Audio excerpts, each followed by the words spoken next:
Hola, ¿qué tal con todos? Mi nombre es Pablo Trigoso Hernández. En esta oportunidad, junto a Miley Zaragoza, Wilfredo Bernilla, Eric Mendoza y Gerson Cortés, vamos a realizar un trabajo de campo.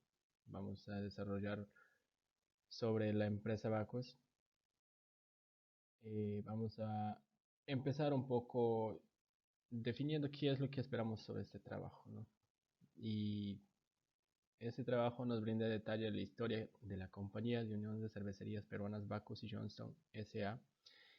Además de ello, brinda el detalle de los productos de la compañía, fabrica y comercializa. Informa sobre las plantas donde se realiza el trabajo, el proceso productivo, detalla el organigrama que contiene las jefaturas de las áreas más relevantes, los cálculos de análisis vertical y horizontal, los ratios financieros, los cuales permiten diagnosticar si la empresa tiene la capacidad de cubrir sus deudas, detectar la efectividad y la eficiencia de la gestión de la empresa, proporcionar el soporte de deuda en la empresa, la rentabilidad de la inversión de los accionistas de la empresa, ¿no? En esta oportunidad esta es una parte de la introductoria para tener una idea de lo que se va a desarrollar en el trabajo que a lo largo del trabajo. Y bueno, vamos a empezar un poco. Lo que es la historia se remonta al año 1876, el origen. Eh, en ese año los señores Jacobo Bacchus y John Howard eh, fundan la fábrica de hielo en el distrito de Rimac. Al principio la empresa se llamaba Fábrica de Hielo Sudamericana.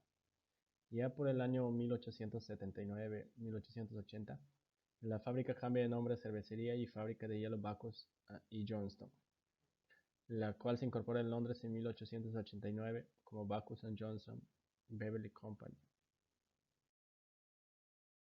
En 1922 se crea la cerveza Cristal, la cual se convirtió con el tiempo en su producto estrella y la cerveza con mayor número de ventas en el país. La empresa fue adquirida en 1954 por un grupo de inversionistas peruanos liderados por Ricardo Bentín Mujica, quienes trasladaron la oficina principal de Londres a Lima.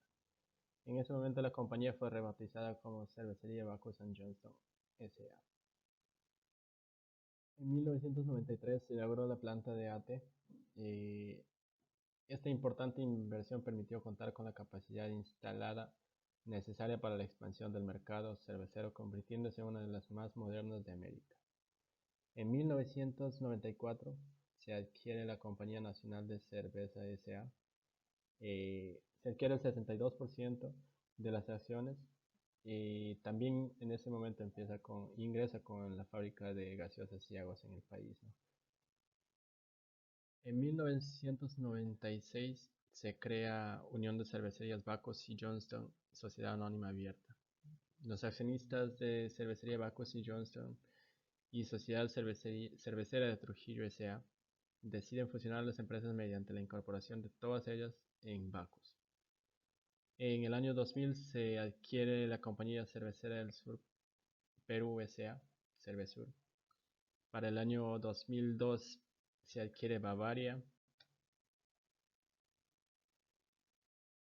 En el año 2005 Sam Miller, que es una empresa sudafricana, eh, adquiere el grupo empresarial Bavaria y con esta función se pasó a formar parte del segundo grupo cervecero a nivel mundial con presencia en más de 60 países y con un portafolio de más de 170 marcas.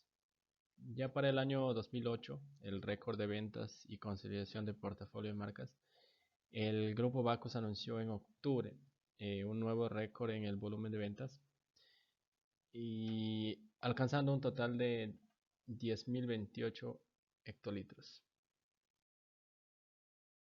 En la Superintendencia de Mercado de Valores podemos encontrar la consulta RUC de la empresa.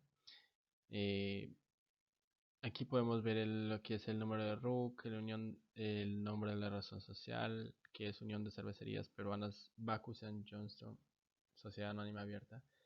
El estado de contribuyente activo, condiciones de contribuyente, podemos ver el sistema de contabilidad, eh, el emisor de comprobantes electrónicos y demás información de la empresa, ¿no? Al ser una empresa grande, eh, tiene claro lo que es su visión y su misión. La visión es el crecimiento a lo largo de nuestra participación del mercado a través de nuestro portafolio de marcas, otorgar el más alto retorno de inversión a sus accionistas, ser el empleador preferido, ser el mejor socio de los proveedores, contar con un modelo de gestión ejemplar que desarrolla y retiene talento y ser un actor ejemplar en la sociedad. Y parte de la misión es que estamos construyendo una empresa para durar, elaborando una cerveza y construyendo marcas que continuarán uniendo a las personas durante los próximos 100 años y más. Mantener un portafolio de marcas globales y nacionales que sea primera opción de los consumidores, fomentar que nuestras marcas nacionales invoquen un fuerte sentido de peruanidad e identidad, y poseer y potenciar las marcas y bebidas locales e internacionales preferidas por el consumidor, ¿no? Entre sus productos que ofrecen en el mercado se encuentran lo que es cervezas, casi todas las cervezas que fabrican aquí. Está la Cristal, la Cusqueña, la Pilsen Callao, Pilsen Trujillo, Arequipeña, entre otras, ¿no? Y otras bebidas aparte que son no alcohólicas. Tenemos lo que es agua San Mateo, el agua tónica Bacus, Guaraná Bacus, que es la gaseosa, y Maltin Power. En cuanto a las plantas cerveceras, tiene 7 a nivel nacional. Se encuentra la principal, la más grande, que es la de ATE, que fue inaugurada en 1993 y su volumen de fabricación es de 6.1 millones de hectolitros anuales. La planta cervecera de Motupe, al norte del Perú, produce exclusivamente lo que son las marcas Cristal y Pilsen Callao. Eso tiene una producción de 3.4 millones anuales de hectolitros. La planta cervecera Arequipa, que produce las marcas Arequipeña, Cristal, Cusqueña, Pilsen Callao y Malta Cusqueña. Su producción es de 1.56 millones de hectolitros anuales. La planta cervecera de Pucallpa es la única planta cervecera de la selva peruana y su producción es de las marcas San Juan, Pilsen Callao y Cristal. La planta cervecera de Cusco, que produce la marca Cusqueña, Cristal y Pilsen Callao. La planta San Mateo, que se encuentra en Guarochirí, y aquí se producen todas las bebidas que no son alcohólicas.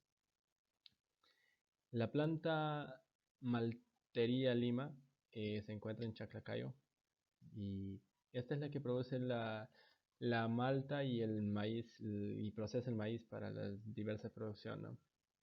Al año la producción de malta es de 89.000 toneladas y el proceso del maíz es de 64.500 toneladas. Dentro de la empresa también se puede hacer un análisis FODA, y tenemos que las fortalezas, bueno, tienen una sólida posición financiera, posee una diversificación en el portafolio, se mantiene en constante modernización, tiene marcas bien posicionadas en el mercado, responde rápidamente a los competidores. En lo que son las oportunidades que ofrece la empresa, son el crecimiento del mercado, disponibilidad y compromiso de los proveedores para establecer alianzas, bajo consumo en América Latina y apertura de nuevos mercados a partir de tratados con países de la región. La posibilidad de internacionalización de marcas. En lo que es las debilidades, están que los productos son sensibles al precio, poca capacidad operativa a corto plazo, depende de productos importados, dependen del mercado interno, y las amenazas principalmente son la sensibilidad de tributos y precios, el ingreso de nuevos competidores, las inseguridades del país, que son políticas y todo eso. Y bueno, la crisis en países exteriores, ¿no? Que siempre de alguna manera va a afectar a lo que es la empresa. Bien, ahora va a continuar mi compañera con la exposición. Muchas gracias. Buenas noches, profesor y compañeros. En esta ocasión les hablaré acerca de la responsabilidad social que incluye Bacus en la organización de su empresa. Bacus tiene como estrategia de sostenibilidad que quiere construir una compañía que esté presente por 100 años más, uniendo a la gente por un país mejor. La sostenibilidad no solo es parte de su negocio, para ellos es su negocio. Son una compañía que vienen haciendo historia con los peruanos desde el siglo XIX y tiene claro compromiso de crear un valor para sus clientes, consumidores, colaboradores, proveedores, accionistas y el ambiente. Son conscientes de su impacto y son alineados a sus sueños. Trabajan en 3 ejes claves para lograr sus objetivos, que son el emprendimiento, el ambiente, el consumo responsable. Todos ellos son vinculados a los 17 Objetivos de Desarrollo Sostenible del Programa de las Naciones Unidas. Como empresa comprometida con el medio ambiente, se encuentran en un proceso de certificación como parte del Acuerdo de Producción Limpia junto al Ministerio del Ambiente. Su objetivo mediante esta iniciativa es asegurar su compromiso con el ciudadano y la preservación del ambiente, desarrollando iniciativas para impulsar una gestión responsable para la implementación y uso eficiente de recursos plásticos en la fabricación de los envases PET, así como la gestión de residuos sólidos, entre otros. Eso quiere decir que Bacus está empleando los recursos plásticos en menor proporción, para así disminuir la contaminación. En la agricultura sostenible, Bacus nos da el informe que en el 2021 con la marca Golden iniciaron un proyecto Herederos del Campo, el cual tiene como objetivo brindar asistencia técnica para fortalecer y promover el incremento de la producción y productividad del cultivo del maíz amarillo duro en productores de la agricultura familiar. El compromiso de la compra de 45.000 toneladas de maíz amarillo duro, beneficiando a más de 1.000 familias de agricultores en 3 años. En Barranca, en el primer año, alcanzaron 165 agricultores capacitados, 18 sesiones con 72 horas de capacitaciones. Finalmente, 25 agricultores entregaron el producto al programa, sumando 374.16 toneladas. Además, se alcanzó a incrementar las compras locales a más de 15.000 toneladas. La gestión del recurso hídrico impulsa la construcción de infraestructura verde y gris, fomentando la cultura de conservación y cuidado de las cuencas del Perú. En los resultados podemos ver que alrededor de 40.744 metros cúbicos de agua fueron donadas al Servicio de Parques de Lima, en la Municipalidad de Ate, para el riego de las áreas verdes. El diseño, en la implementación, en las áreas verdes de Guarochirí. Se realizó la implementación de un microrreservorio de 9.000 metros cúbicos de almacenamiento. Se implementaron 3.000 metros de zanjas de infiltración y 854 con infiltración hídrica, en lo que se beneficiaron 200 familias. Se fortaleció la capacidad de 150 personas y generación de 109 puestos de trabajo en la comunidad de San Mateo de Huanchor para la operación y mantenimiento del microrreservorio del Pulgua. Como podemos ver en la imagen, el Reservorio de San Mateo tiene aproximadamente 6.800 habitantes, lo cual fueron beneficiados.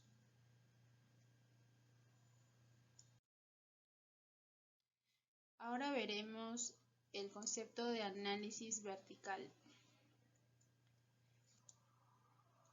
Más adelante se mostrará el ejemplo de la medida que se planteó el análisis vertical de la evolución de Backus.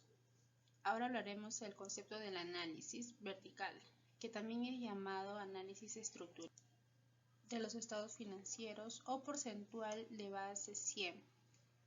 Su concepto es sencillo. Se calculan porcentajes sobre valores totales y de esa forma sabremos el peso que tiene cada parte en el todo. Por ejemplo, si tenemos activos totales por un valor de $1.000.000 y activos materiales por un importe de 700.000, el porcentaje que éste represente sobre el total será el 70%. El análisis vertical pretende determinar si la distribución de los activos y pasivos de la empresa son las más idóneas a sus necesidades, tanto operativa como financiera. Si, por ejemplo, la sociedad trabaja en un sector determinado, donde es muy necesario un nivel de efectivo, pongamos un 10% del total del activo debe ser líquido, podemos con ese análisis ver si cumplimos o no. El análisis vertical puede ser interesante en dos ámbitos. Uno de ellos es realizando comparaciones entre empresas del mismo sector. Comparando de otra manera también podría ser con diferentes ejercicios para ver su evolución en los años. La fórmula del análisis vertical es el valor de cada partida sobre el total del grupo al que pertenece por 100. La cifra de disponible en caja y banco debe ser lo más reducida posible. No supone ningún tipo de beneficio tener dinero en efectivo inmovilizado en la caja o el banco sin generar ningún tipo de rentabilidad. Las cuentas de inversiones financieras que supongan un porcentaje importante del activo solo tienen sentido si son rentables. Habrá que hacer un análisis de la rentabilidad que suponen en función del capital invertido en ellas y por lo tanto la partida referida al almacén de existencias es de vital importancia para las empresas industriales, tanto como para las empresas comerciales e industriales. De igual manera también es más importante en las empresas de producción. Las partidas referidas a bienes de equipo como maquinaria, edificio e instalaciones y sus importes son muy representativos. Por lo que se refiere a las cuentas del pasivo, comenzando por el pasivo corriente, es importante que su cifra no sea muy elevada o en todo caso el menor al de los activos corrientes para no afectar al equilibrio financiero de la empresa. A continuación podemos ver un ejemplo de la estructura del análisis vertical. Podemos ver el activo no corriente, el total activo, el patrimonio neto, el pasivo no corriente, el pasivo corriente, el total pasivo, que son parte de la estructura para poder realizar el análisis vertical. Podemos ver sus valores y el análisis vertical sus análisis es en porcentajes. El total siempre nos dará el 100%. Además, más adelante se podrá mostrar un ejemplo de la empresa Backus, que hemos realizado su análisis vertical de diferentes periodos, que ya lo mostraremos con un ejemplo. Muchas gracias. Buenas tardes, profesor, compañeros. Mi nombre es Wilfredo Bernilla. Voy a iniciar con el estado de situación financiera de Backus. En los periodos 2019, 2020 y 2021, la empresa tuvo en el 2019 un total de activos de 5.817.066 soles, siendo la partida más importante la de cuentas por cobrar comerciales y otras cuentas por cobrar y propiedades, planta y equipo.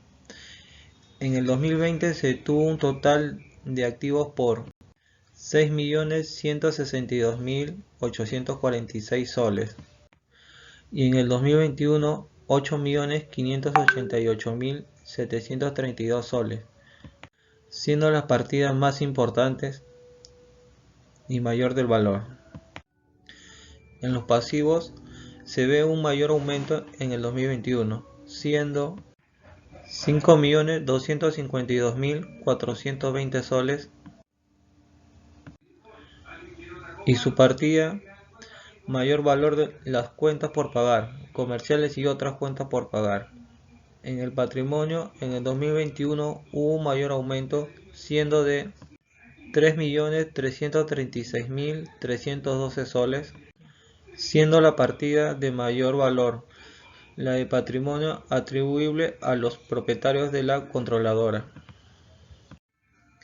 Se puede observar en el presente análisis que la participación de los activos fijos dentro del total de activos disminuye en un valor sustancial, lo cual puede ser explicado por un incremento de activos no fijos o incluso a la disminución de los activos fijos.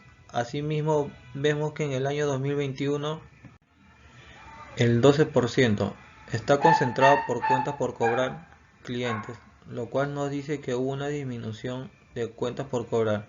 Por ello se puede inferir que nuestros ingresos son menores a años anteriores, o que la mayoría de sus ventas han sido realizadas al contado.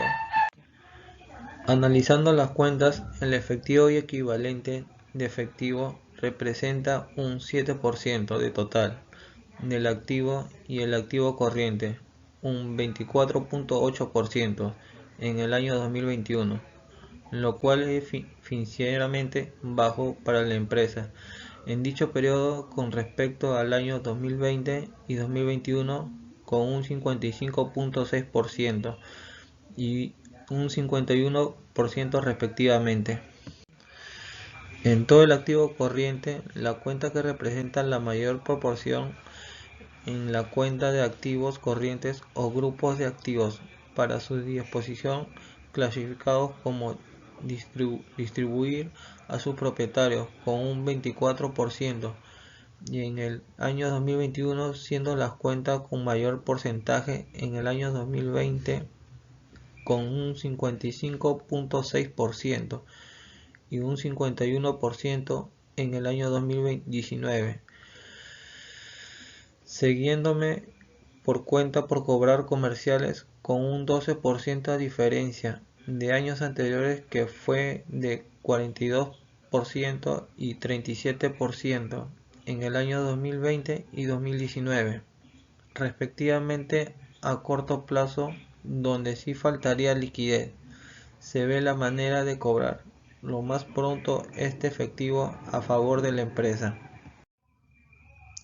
Se observa que un total de pasivos tiene un 75% y en patrimonio con un 38%, donde indica que la empresa está financiada por las deudas que por el capital de los socios en el año 2021 que en años anteriores.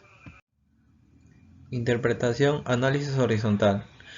Se observa que en el año 2020 aumentó la variación en un 68% del efectivo de la empresa. Esto puede ser porque haya vendido más que en años anteriores, o los pagos se realizó a la fecha pactada.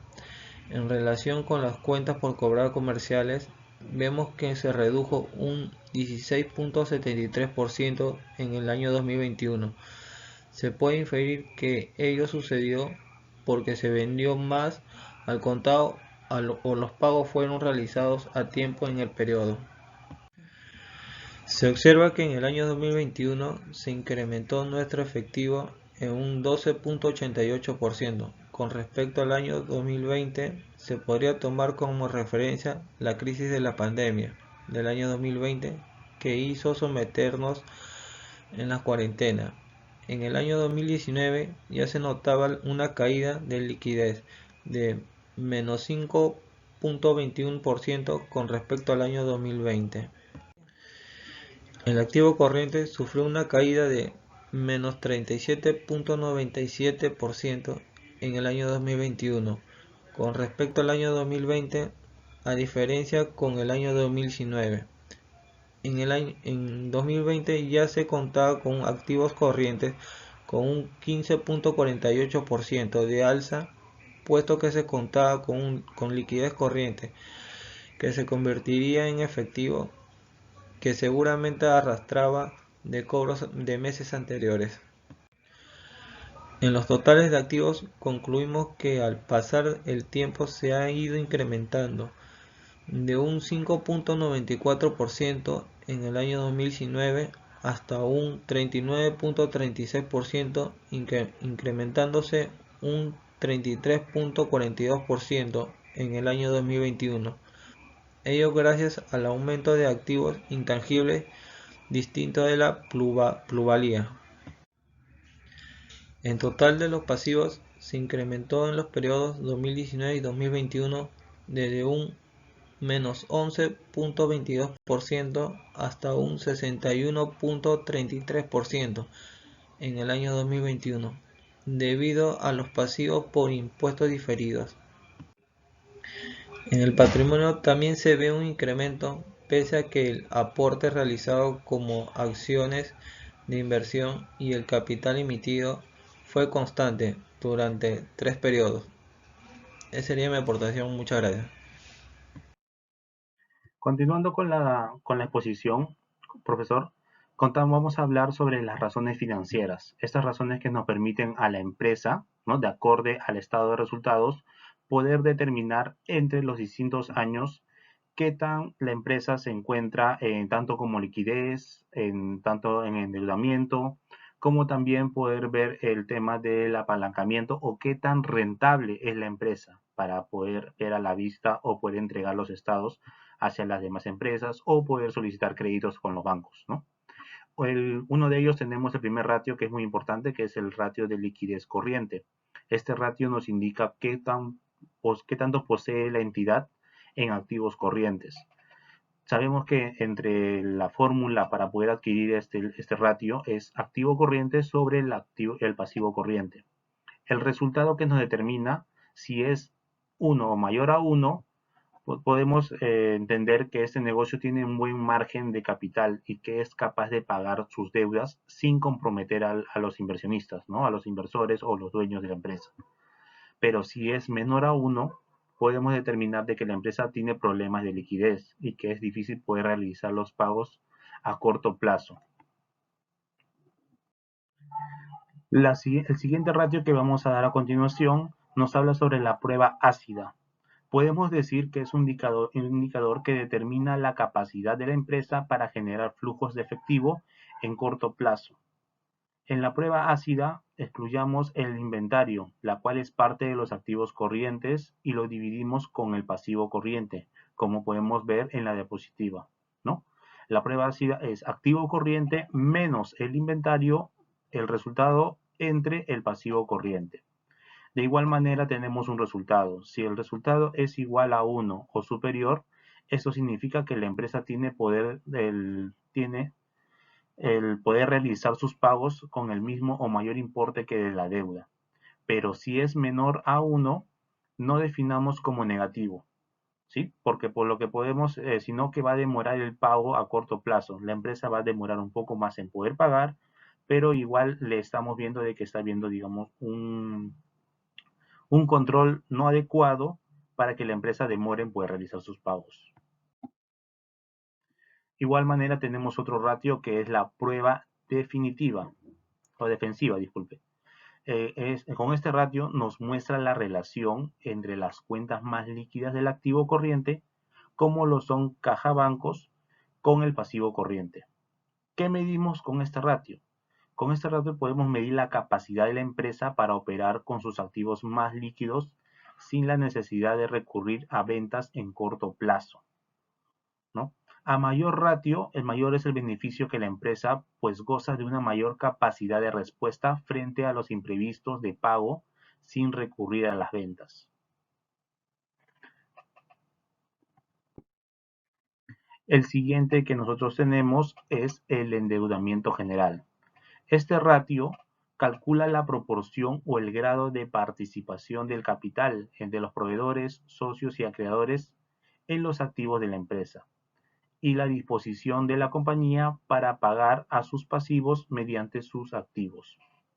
Si el cálculo de endeudamiento es mayor a 1, debemos entender que las empresas tienen más deuda que activos, mientras que un ratio de deuda es inferior a 1, indica que la entidad tiene más activos que deudas. Igual manera tenemos la fórmula del ratio de deuda, que es pasivo total sobre el activo total. Razón de deuda y patrimonio. Esta razón de deuda y patrimonio, este ratio mide la relación entre el pasivo y el capital aportado por los accionistas. Es un índice de deuda utilizado para medir el apalancamiento financiero de una compañía y también muestra hasta qué punto el capital de los accionistas pueden cumplir con obligaciones de una empresa y con los acreedores en caso de liquidación. Si tenemos, digamos, de esta fórmula un resultado mayor a 1, la empresa está empleando una mayor proporción de deuda para financiar sus actividades.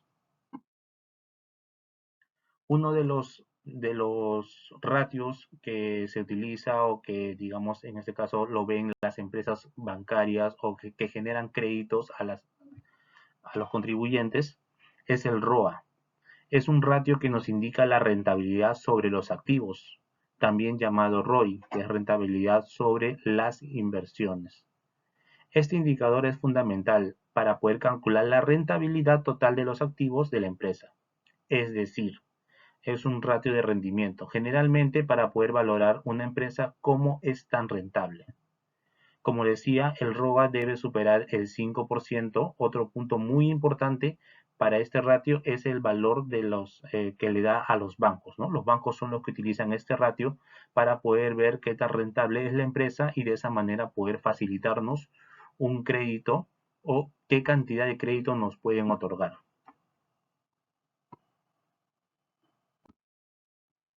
El ROE, de igual manera, es un indicador que mide la eficiencia de una sociedad, es decir, la cantidad de beneficios que puede ofrecer con los recursos que dispone. Es bastante útil, también puede comprar empresas al mismo sector. Es de gran importancia ya que de una información fundamental para los inversores, ¿no? Tenemos lo que es el ROE con su fórmula, que es el beneficio neto sobre el patrimonio neto.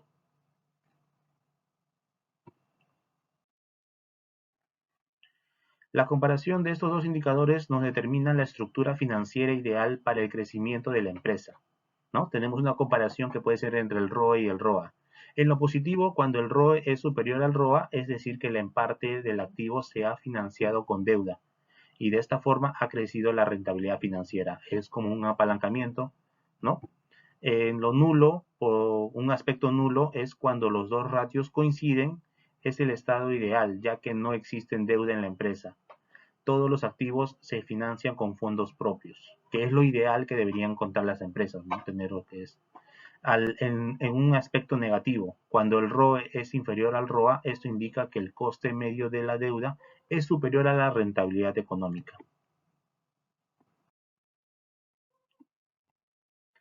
En el tema de rotación de activos, este ratio es fundamental para poder entender un buen funcionamiento de la empresa, ya que su función es indicar la eficiencia de la empresa a la hora de gestionar sus activos para producir nuevas ventas. El ratio lo vemos de esta manera, el ratio de total de activos entre ventas sobre el total de activos, ¿no? Ya que esta fórmula nos puede indicar que los activos tienen más facilidad para producir ventas, lo que nos dará mayor rentabilidad hacia la vista de otras empresas o de otros inversores externos. Tenemos también lo que es el tema de rotación de inventario. Este ratio habitualmente es un buen indicador para evaluar la calidad de gestión de los abastecimientos, la gestión del stock y prácticas de compra de una empresa. Sabemos de que generalmente las empresas industriales mueven mucho stock y este ratio para ellos les genera directamente muy importante en su punto de poder ver. Es importante establecer parámetros distintos según los sectores y no tomar la única referencia numérica, ya que el ratio es distinto según cada sector, como se hablaba, ¿no? En las industrias suelen tener índices de rotación entre 4 y 5. Las grandes superficies suelen llegar hasta los 8 y los supermercados e hipermercados llegan hasta un 25%, sobre todo en lo relativo a artículos de alimentación, que es el resultado que ellos manejan, cada empresa. La rotación cuentas por cobrar es un índice con el que consiste en la proporción en el total de las ventas anuales a crédito y el promedio de cuentas pendientes por cobrar. La fórmula de rotación de cuentas es ventas anuales sobre crédito promedio cuentas por cobrar. Tenemos también la rotación de cuentas por pagar, ¿no? Es una rotación que nos permite poder ver cuánto tenemos de promedio en poder realizar los pagos a los proveedores. Los días nos indican cuántos días tenemos prácticamente nosotros en dar o saldar la deuda que tenemos a nuestros proveedores.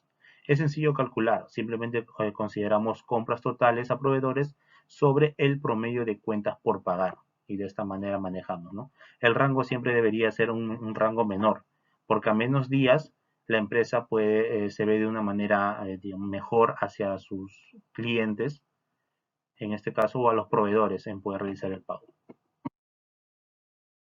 También tenemos el rotor ratio, que es el ratio de promedio de stock y el periodo promedio de cuentas por cobrar, ¿no? Igual manera sus fórmulas para que en este caso tengan lo que es en clientes entre ventas por los días.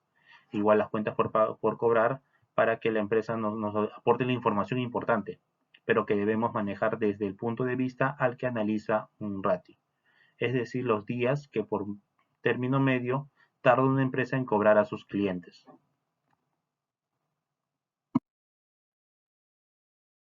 Igual manera tenemos en las cuentas por pagar, ¿no? Es el número de días que por términos medios financian los proveedores a una empresa, ¿no? Se calcula del saldo de la cuenta de proveedores entre la cifra de las ventas netas y se multiplica por los 360 días. De esta manera, si el valor añadido es muy alto, a veces se usa una cifra de ventas en precio de costo, ¿no? Es reducir el tema de pagos para que de esta manera la empresa no tenga muchas cuentas por pagar.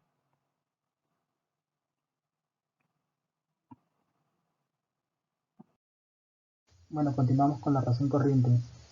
La razón corriente, como todos sabemos, es pues la liquidez que encuentra la empresa para cubrir las obligaciones a corto plazo. Por eso vamos a dividir el activo corriente sobre el pasivo corriente, de la cual en 2019, 2020 y 2021 respectivamente tuvimos 1.02, 1.28 y 0.53. ¿Qué quiere decir en su interpretación? Es porque por cada sol de que la empresa esté endeudada a corto plazo cuenta con 1.02 soles, 1.28 y 0.53 respectivamente. En el año 2021 bajado a 0.53 porque pensamos que en el tema de la pandemia todos estuvimos encerrados, todos estuvimos en cuarentena y no hubo actividad económica en todo el país, ¿no? Por el año 2020, por eso que las deudas se fueron cobrándose, mejor dicho, el efectivo ya después, ¿no? del año 2021. La prueba ácida también es un ratio de liquidez, ¿ya? Que nos ayuda a medir si estamos en la capacidad de poder pagar las obligaciones corrientes con los activos corrientes. Por eso que vamos a medir sin tener que usar o intervenir para poder vender nuestro inventario, ¿no? Por eso que vamos a restar primero el activo corriente menos el inventario y vamos a dividirlo sobre el pasivo corriente. Entonces, ¿qué quiere decir? Que en el 2019 obtuvimos un 0.93, en el 2020 1.17 y en el 2021 0.42, de la cual por cada sol que debe la empresa contamos con 0.93 soles en el 2020, que fue mejor, en 1.17, y como todos sabemos, posterior a eso, la pandemia que afectó a todos, en el 2021 bajó notablemente a 0.41. De la misma manera vamos a calcular la prueba defensiva como tercer ratio de liquidez. La prueba defensiva es de igual manera la capacidad que contamos para cubrir a deudas a corto plazo, pero ya solamente interviniendo el efectivo que es caja y banco, ¿no? y no interviniendo y no recurrir, digamos, a las ventas en mayor proporción. Por ejemplo, en el 2019 tuvimos un 20%, en el 2020 también, un 19% en el 2020, un 20% en el 2021, totalmente bajó a un 15%, ¿no? de liquidez.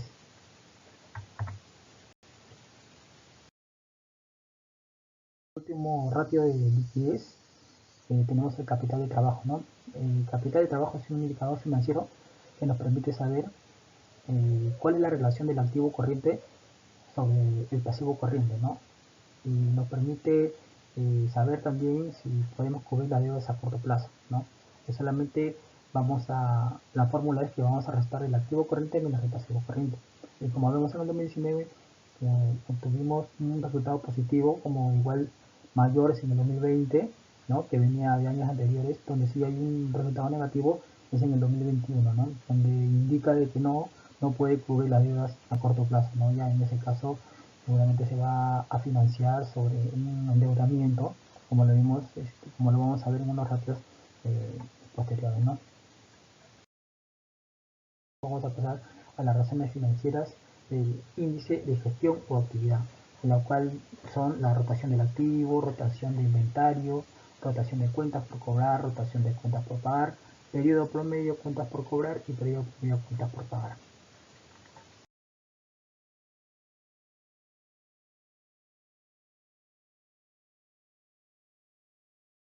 La rotación de activos totales. Este ratio nos permite saber cuánto dinero ha generado las ventas con la inversión de los activos totales. Quiere decir que en el 2019 generó 0.98, en el 2020 0.70 y 0.69 en el 2021, sabiendo que bajó en el 2021, que quiere decir que 0.98 por cada sol invertido obtuvimos un 0.98 centavos en ventas en el año.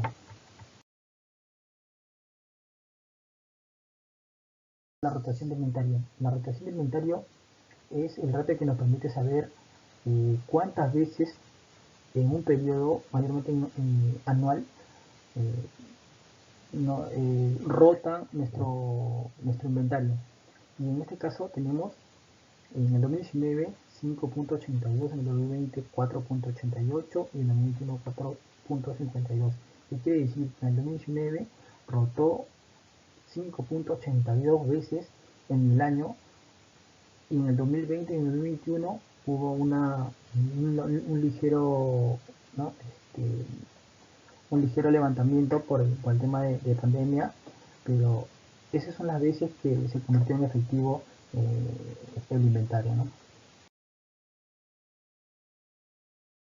La rotación de cuentas por cobrar es un ratio que nos permite saber cuántas veces al año la empresa se encarga de cobrar a sus clientes. Por eso que vamos a rotación de cuentas por cobrar es igual a ventas anuales de créditos sobre cuentas por cobrar. Quiere decir que en el 2019 tuvimos un 2.66 veces, en el 2020 1.67 y en el 2021 5.73 veces que se le cobró al cliente en dicho año. En la rotación de cuentas por pagar nos va a dar, es un indicador financiero que nos va a determinar el número de días que la empresa tiene para pagar sus obligaciones. Y la fórmula es rotación de cuentas por pagar es igual a compras anuales de crédito sobre las cuentas por pagar comerciales, no son todas las cuentas por pagar. En el 2019 obtuvimos 1.16 que podemos redondearlo a 2 días, en el 2020 a un día y en el 2021 también un promedio de 2 días que tenemos como promedio para poder pagar nuestras obligaciones a nuestros proveedores. El periodo promedio de cuentas por cobrar. Este ratio nos indica y nos determina en cuánto una empresa se demora en cobrar a sus clientes.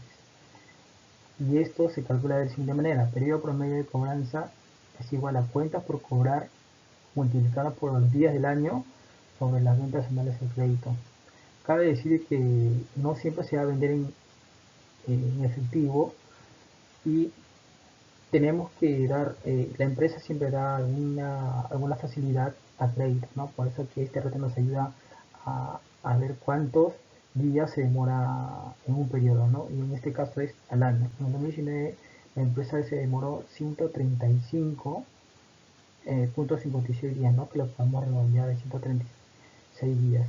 En el 2020 215 días y en el 2021 62 o redondeando 63 días.